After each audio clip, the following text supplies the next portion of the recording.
All right, here's my audience. You guys see the screen? Yep. Okay. Are you emailing before bed or watching your favorite TV show? Perhaps you're scrolling through Facebook and wondering if you can make it through to Friday. Well, studies are showing that increased screen time before bed is affecting your sleep. And the CDC says that more than a third of Americans are not getting enough sleep. And keeping your brain stimulated before bed is tricking your body into thinking that you don't need to go to sleep. In a research article titled Direct Measurements of Smartphone Screen Time, researchers did conclude that screen time before bed is negatively impacting your sleep. IFLscience.com also states that while screen time before bed is detrimental to your sleep, the content and also the light that these devices emit may also be to blame. Today I'd like to tell you how screen time before bed is affecting your sleep and your health. And also I would like to advise you on solutions to reduce these negative effects.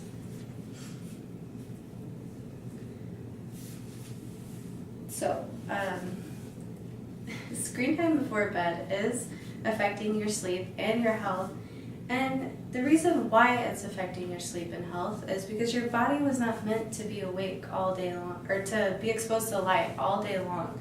And it actually, being exposed to light all day suppresses your melatonin production and doesn't allow your body to get sleepy. Melatonin is the hormone that makes you sleepy as well. InsideScience.org says that researchers have found that blue light emitted from devices such as e-readers, smartphones, and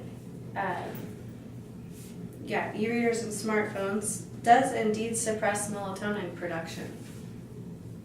And Harvard Health Publishing states that while blue light wavelengths are good for you during the day, they boost mood and help attention, they're not so good for you at night before bed.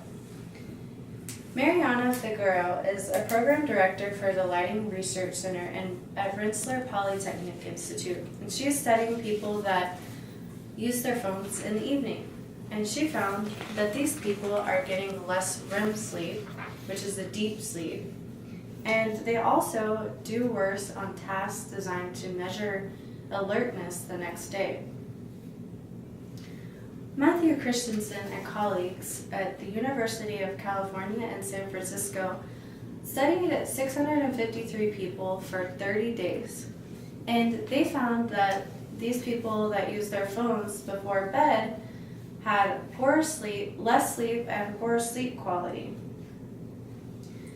David Hillman and sleep specialists at Sir Charles Hospital in Perth, Australia, found that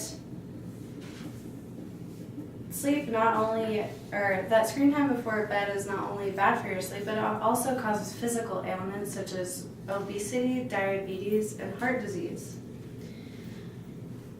And it's also linked to a greater risk of cancer. So not only is screen time before bed affecting your sleep, but it's also causing physical ailments that you may not be aware of. So, Harvard researchers took 10 people and they shifted their circadian rhythms. After the shift, they noticed that their blood sugar levels rose rapidly and put them in a pre-diabetic state. Also, it decreased levels of leptin, which is a hormone that leaves us feeling full after we eat. Also, Stephen Lockley, a Harvard sleep researcher, has linked the less sleep is directly related to greater risk of depression and diabetes. With the mounting evidence, it's not hard to see why screen time before bed is affecting our sleep and our health. So, although screens can be bad for you at night, there are ways to reduce the negative effects. To reduce the negative effects of screen time before bed, you can avoid screens 2 to 3 hours before bedtime. This will allow your body to start producing melatonin, which makes us sleepy.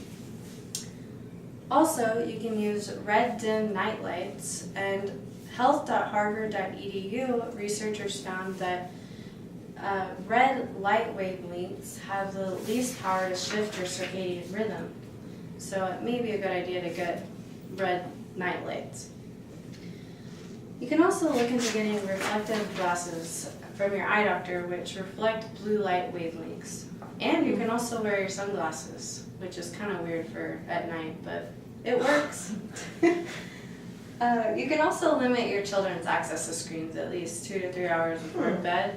That way their circadian rhythms are also kept on track. A lot of people let their kids watch TV into the night, so that also affects them. And the good old-fashioned way to keep yourself healthy and get enough sleep is to exercise. So those are all the ways you can reduce negative effects. Today I told you how screen time before bed can affect your sleep and your health, and I also offered solutions to reduce these negative effects. Although it's nice to have a screen that you can just pull out of your pocket and look at Facebook and keep in touch with friends, and also send out emails when you're not at work, it's probably a good idea to, not use those things at night before bedtime. But there's always a way to find a healthy balance to get us enough sleep and to keep us healthy. If you'd like to learn more about how screen time before bed is affecting your sleep and your health, you can go to health.harvard.edu, staying healthy. Thank you. Yay! Oh my God, makes me not want to let Ava watch TV. I know.